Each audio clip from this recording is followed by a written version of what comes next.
Mesdames et messieurs, merci d'avoir choisi Canal Congo Télévision pour vous informer dans le cadre de cette grande édition du journal télévisé au cours de la plénière de ce mercredi 6 avril 2022.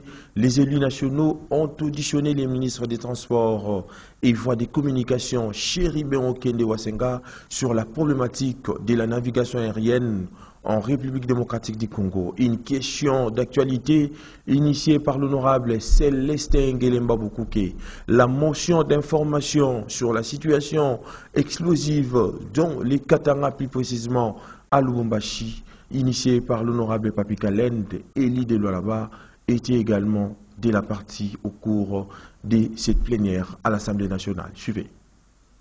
Question d'actualité en rapport avec les transports aériens en République démocratique du Congo, adressée au ministre des Transports et Voies des Communications, Chéribin Okende Wasenga.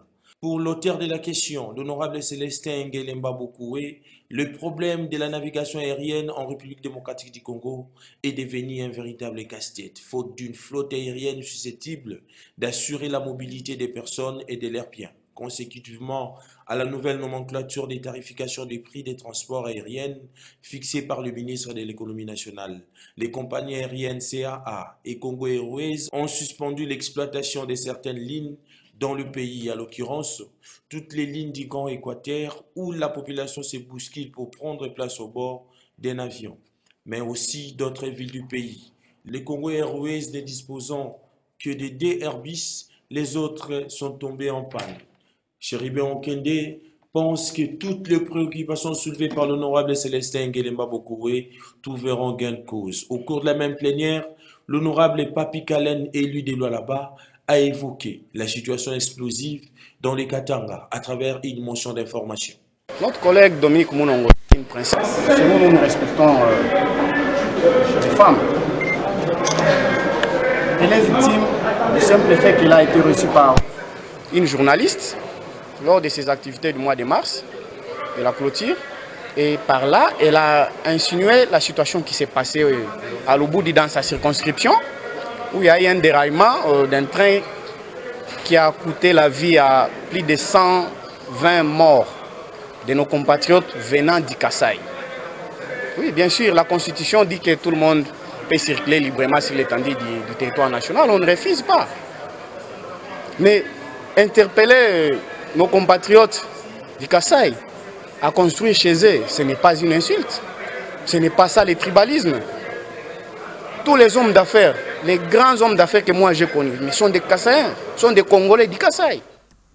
Vote pour la énième fois du projet de loi portant autorisation de l'état de siège dans les provinces du Nord Kivu et de l'Ituri par les 2 chambres du Parlement. Pour l'honorable Jackson Awissé plaide pour une assise tripartite pour l'évaluation de l'état des sièges par le gouvernement, le Parlement et la présidence de la République. C'était au cours d'une interview accordée à votre rédaction. Suivez.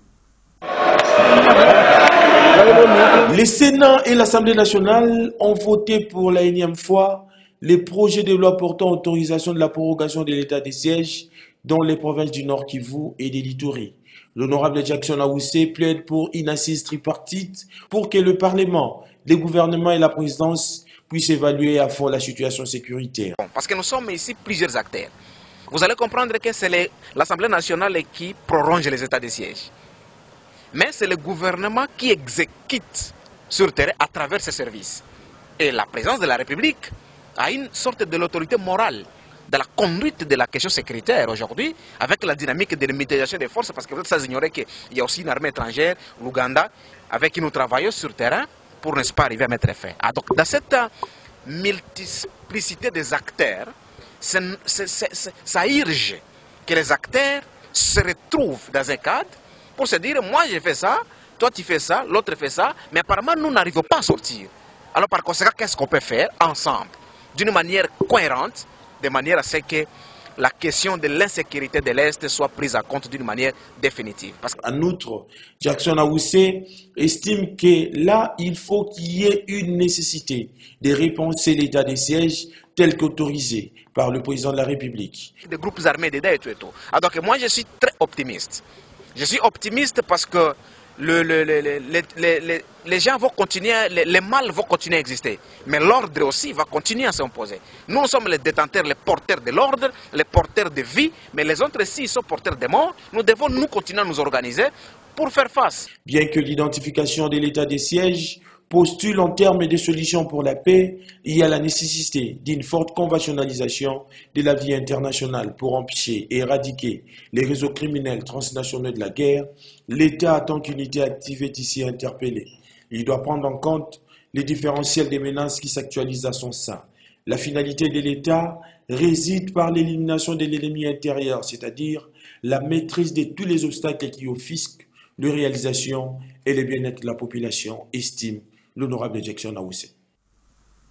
Dans un autre chapitre, les effets de la crise russo-ukrainienne en République démocratique du Congo, les opérateurs de la téléphonie mobile, RTL, Vodacom, Orange, Africell chez le Premier ministre Jean-Michel Samaloukonde pour lui assurer leur accompagnement. Suivez.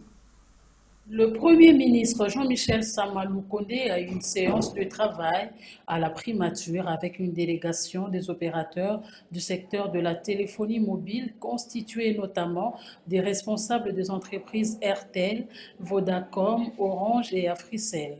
Plusieurs questions ont été abordées au cours de cette séance de travail, notamment celles liées à la structure des prix dans ces secteurs, au développement économique de la République démocratique du Congo dans les secteurs des télécommunications, surtout en cette période où les pays font aussi face en même temps aux effets de la COVID-19 et de la crise russo-ukrainienne.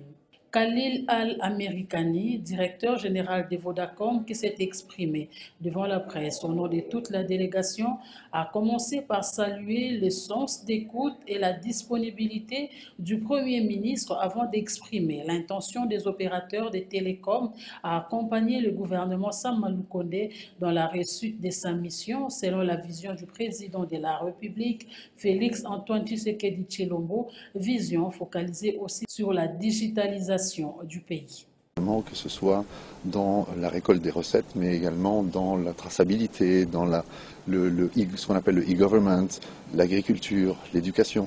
Donc on se voit plus comme des partenaires du développement avec le gouvernement congolais dans le cadre de la vision de son Excellence, le Président de la République, pour pouvoir accompagner le gouvernement et on espère arriver à des taux de pénétration de la téléphonie, mais également de l'Internet et des services de financiers mobiles qu'on peut retrouver dans certaines parties du continent, que ce soit en Afrique de l'Est ou même en Afrique du Nord. Donc c'est plutôt dans ce sens-là qu'on remercie Son Excellence pour le temps et sa disponibilité pour nous écouter et on espère pouvoir résoudre ensemble les doléances et les challenges auxquels notre industrie fait face aujourd'hui.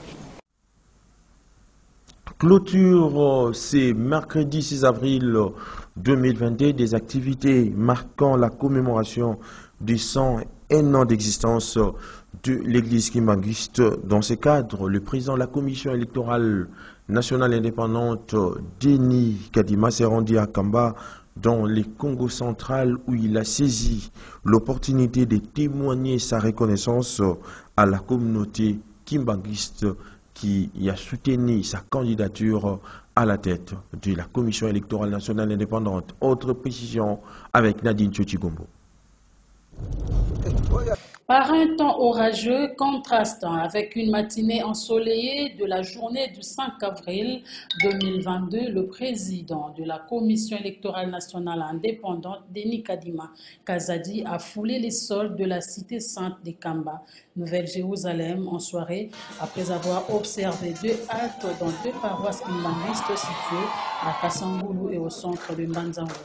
Son séjour dans cette partie de la province du Congo central s'est situé dans le cadre de la commémoration des 101 ans de l'implantation au Congo de l'église de Jésus-Christ par son envoyé spécial, Simon Kimbangu.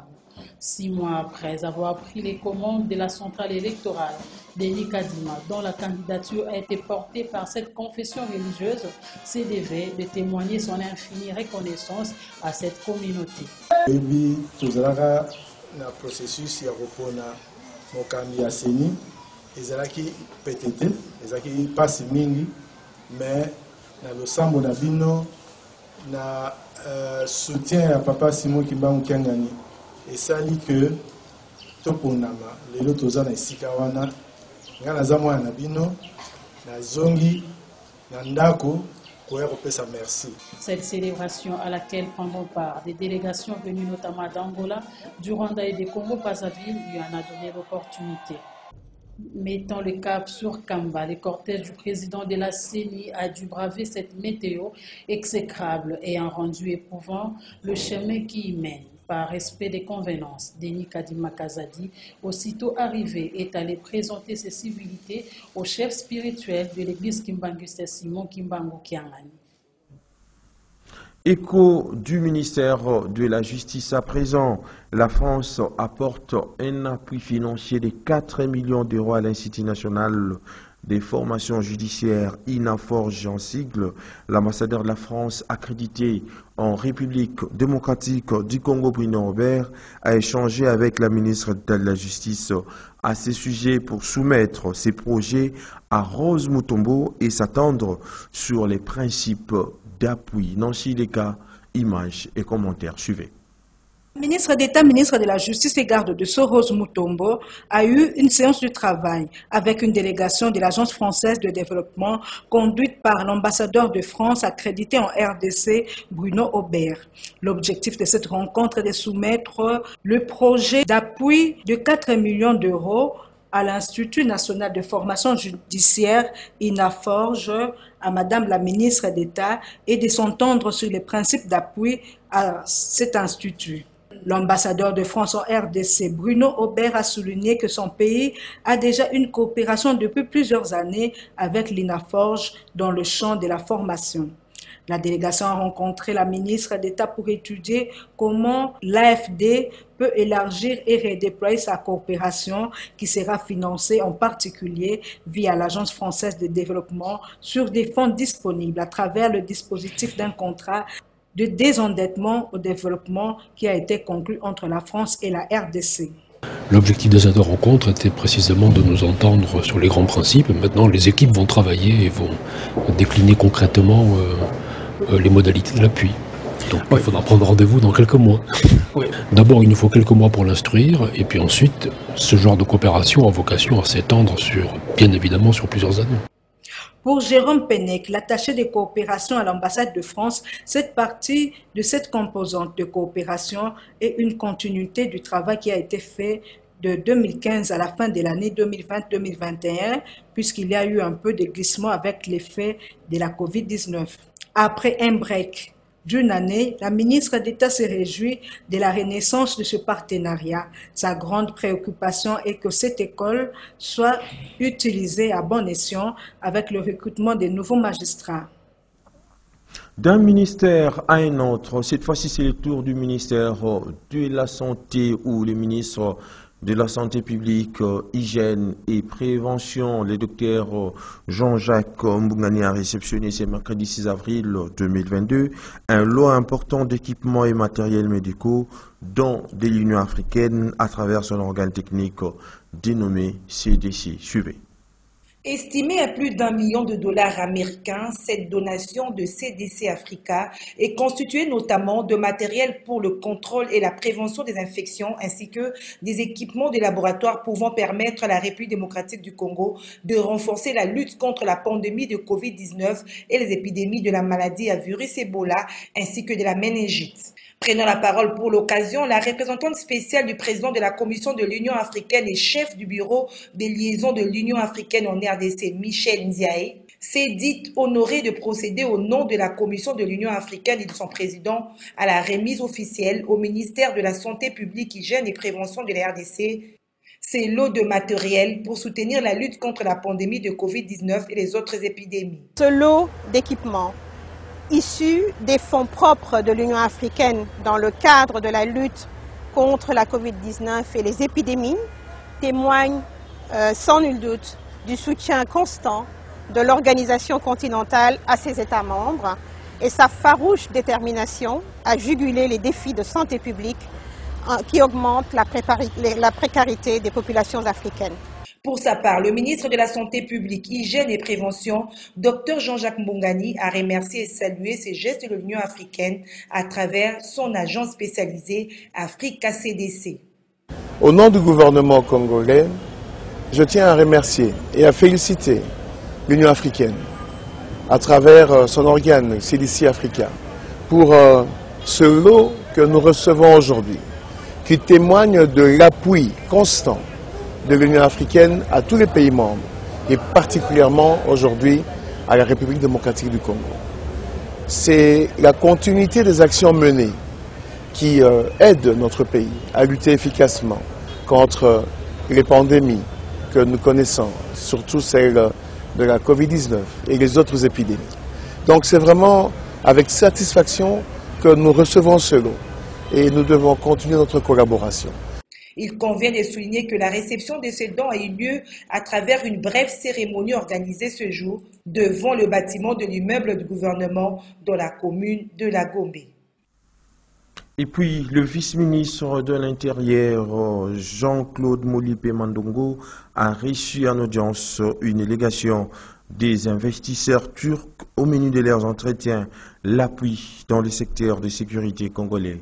Gisèle Olivier Toko était là pour les comptes de Canal Congo Télévision et Radio Liberté Kinshasa. Suivez. Le développement est un partenariat entre la République turque et la République démocratique du Congo dans le domaine de la sécurité était au centre des entretiens entre le vice-ministre de l'Intérieur Jean-Claude Molipe Mandongo et cette délégation des investisseurs turcs. Nous sommes très heureux d'avoir été reçus par son Excellence, Monsieur le vice-ministre. Et moi je viens de la Turquie et donc le sujet en fait c'était le développement et un partenariat entre nos deux pays, la République démocratique du Congo et la République de Turquie. Vous savez que récemment, nos deux présidents ont signé des conventions qui couvrent plusieurs domaines, inclus la défense et la sécurité. Donc pour développer et pour pouvoir aider à cette collaboration, nous avons fait une visite à son Excellence aujourd'hui. Nous souhaitons que les forces militaires et les forces de police de la République démocratique du Congo puissent augmenter leurs capacités de défense et de sécurité et de protection contre les ennemis et les potentiels problèmes de sécurité qu'ils ont aux alentours et dans leur pays. Nous serons très intéressés à pouvoir apporter des matériels, mais notre souhait c'est de ne pas commercialiser un ou des produits, mais de pouvoir trouver une piste là où on peut collaborer et trouver une solution gagnant-gagnante et aller jusqu'au transfert de technologie, faire une production locale sur le pays, ici, pour que vous puissiez gagner les mêmes capacités de protection et de production. Le vice-ministre de l'Intérieur, Jean-Claude Molipe Mandongo, reste confiant quant à la matérialisation de cette démarche. Rappelons que cette visite intervient quelques mois après le séjour à Kinshasa du président turc Recep Tayyip Erdogan. Restons toujours chez les vice-ministres de l'Intérieur pour vous parler cette fois-ci du lancement mardi 5 avril 2022 par le vice-ministre de l'Intérieur Jean-Claude Molipe Mandongo de l'atelier de validation du plan opérationnel pour la mise en œuvre des plans d'action de sécurité. C'était en la salle VIP de son cabinet de travail. Gisèle Olivier Toko, encore une fois de plus, nous fait les points. Suivez. Cet atelier de validation du plan opérationnel pour sa mise en œuvre dans quelques provinces du pays, principalement dans les provinces de l'Ituri, du Nord Kivu et du Sud Kivu, lancé officiellement par le vice-ministre de l'Intérieur Jean-Claude Molipe Mandongo, revêt d'une importance toute particulière en cette période où nos forces de défense et de sécurité s'emploient jour et nuit dans la partie est du pays pour assurer l'intégrité territoriale, rétablir la paix et restaurer l'autorité de l'État.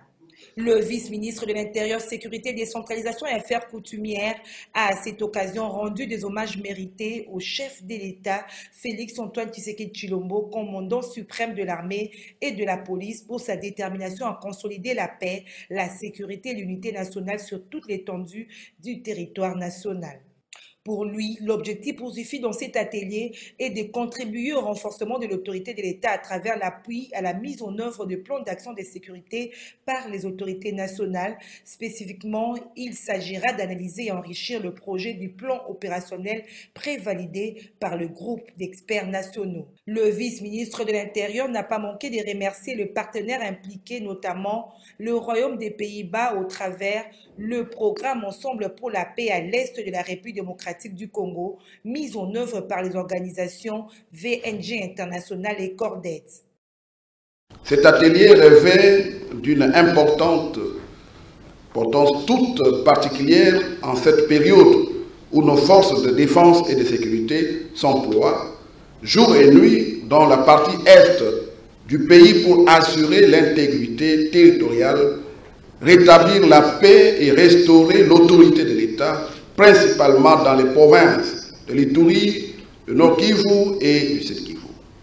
C'est ici pour moi l'occasion de rendre des hommages renouvelés à son Excellence, M. Félix-Antoine Tshisekedi Tshilombo, président de la République et chef de l'État, pour sa détermination à consolider la paix, la sécurité et l'unité nationale sur toute l'étendue du territoire national.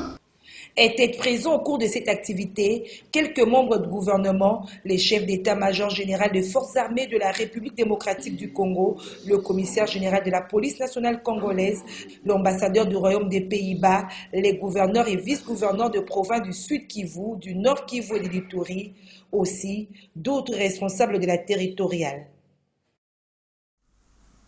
À la société commerciale des transports et ports, Marc Ekila, vice-ministre des Transports, Communications et voies de désenclavement, a visité les chantiers navals de Boye-Rambandaka aux allures d'un cimetière. Marc Ekila s'est dit très déterminé de relancer cette entreprise de l'État. Nancy Ileka pour de plus amples précisions. Suivez.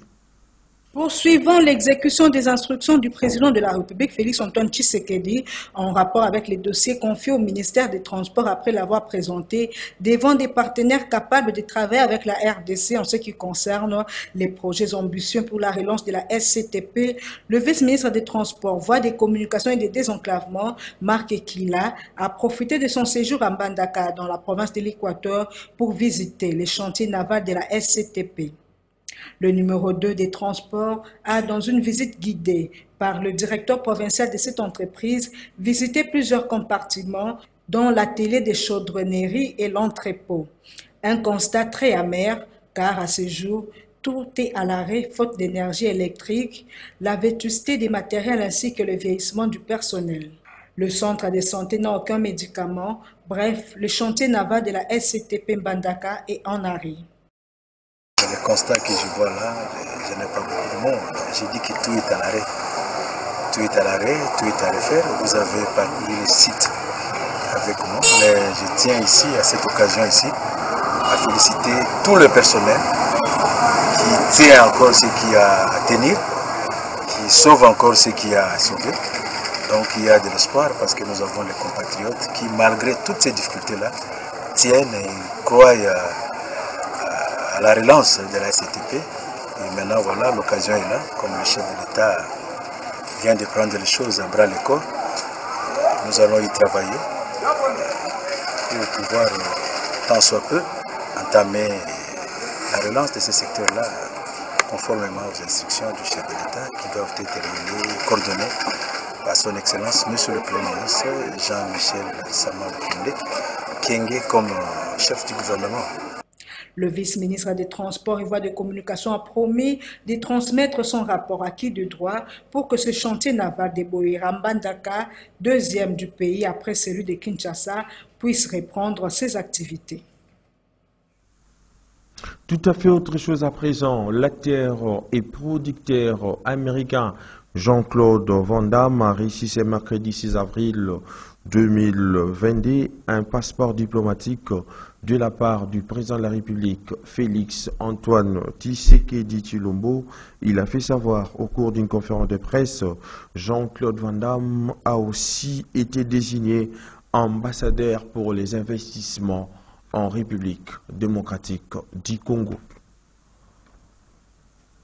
Et puis, une formation présidentielle axée sur les systèmes de gestion des incidents d'urgence a été organisée par l'Organisation mondiale de la santé, OMS en sigle, en vue de renforcer la gestion rapide et efficace des organes sanitaires en République démocratique du Congo pour faire face aux flambées des épidémies que connaît la République démocratique du Congo depuis quelques années. Suivez ce reportage de nos confrères de Nyota Télévision. La République démocratique du Congo connaît des flambées épidémiques récurrentes depuis quelques années. Ces épidémies, souvent détectées en retard, rendent difficile la mise en œuvre d'une réponse efficace. D'où la nécessité de cette formation sur le système de gestion des incidents et les SOP d'urgence. Organisés par l'Organisation mondiale de la santé, ces travaux visent le renforcement des capacités théoriques et pratiques des personnels de l'OMS et du ministère de la Santé, cible de cette formation en leur dotant des compétences nécessaires opérationnelles afin d'assurer une gestion rapide et efficace des urgences sanitaires en République démocratique du Congo. Précision du représentant pays de l'OMS en RDC, le docteur Amédée Prosper Djimugde. La tenue de cette formation ici, en dehors de Kinshasa, vise pour objectif notamment de vous mettre dans un environnement un peu soustrait de vos habitudes routinières afin que vous puissiez vous y consacrer sérieusement pour qu'au finish, nous ayons une masse critique de personnes convaincues sur la démarche de l'OMS et comment l'OMS travaillera en cas de situation d'urgence avec les autres parties prenantes sur le terrain. Des travaux qui tombent à point nommé pour le docteur Christian Gandou de la Direction générale de maladies. Il salue cette initiative de l'OMS qui veut doter le pays d'un personnel capable de répondre aux urgences sanitaires. Au cours de cette formation, renforcer nos capacités théoriques, nos capacités pratiques et que nous puissions ramener non seulement les évidences, les innovations, les bonnes pratiques, afin que nous puissions avoir réellement les changements sociaux en rapport avec les urgences sanitaires en République démocratique du Congo. Ces travaux de Kisantou vont s'épancher sur les principales priorités de santé publique en RDC et dans la région et seront axés sur les fonctions essentielles de la structure, des gestions, des incidents et des différentes étapes nécessaires de la préparation, la détection précoce, la vérification, l'évaluation de risques lors de la survenue d'un problème de santé publique ainsi que la réponse et la phase de relèvement. Il s'agit d'un atelier résidentiel qui se tient sous la facilitation des experts nationaux et internationaux. Et puis, les femmes de la commune de Maluku ont clôturé le jeudi 31 mars 2022, le mois de mars, mois dédié à la femme, à travers une activité organisée à leur honneur par leur élu provincial et questeur adjoint de l'Assemblée provinciale de la ville-province de Kinshasa, Papi Mpiana, cadre choisi, espace Nzamou, situé dans la commune de Maluku. Georges Libengue était là pour les comptes de votre rédaction. Suivez.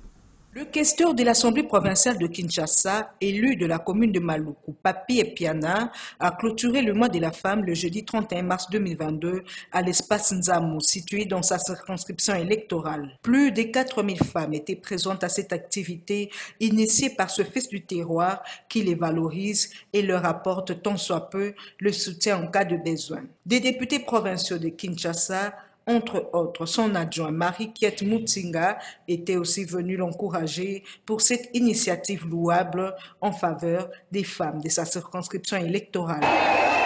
Une grande marche de santé auquel ces femmes étaient conviées à prendre était parmi les temps forts de cette manifestation au cours de laquelle ces femmes ont voulu montrer leur attachement à cet élu de Maluku, Papi Mpiana, qui est aussi président de leur fondation. Bon, j'ai clôturé cette journée avec les mamans en bonté, parce que vous savez bien que nous,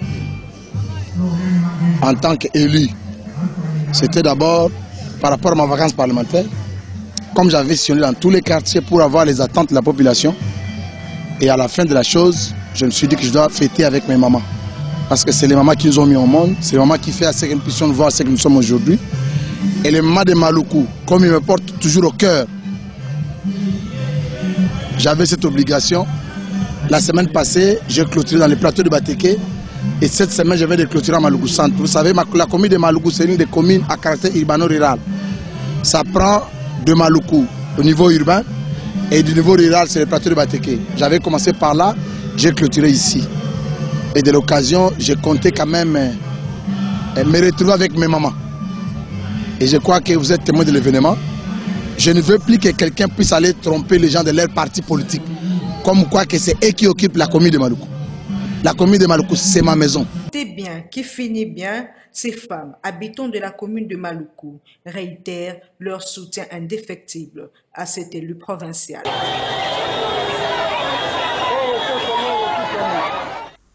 Et puis pour terminer, à Kolwezi, un avion de la compagnie Mointe-Jet a connu un accident ce mercredi. Une météo peu favorable serait la cause de l'accident d'après les sources aéroportuaires.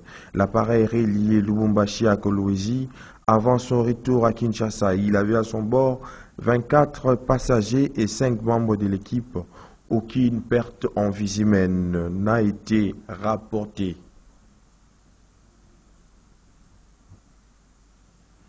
Et puis, comme les habitants d'Elemba disent terminus, nous sommes arrivés au terminus de notre journal coordonné par Bijou Tchela, réalisé par Dieu Merci Kifou.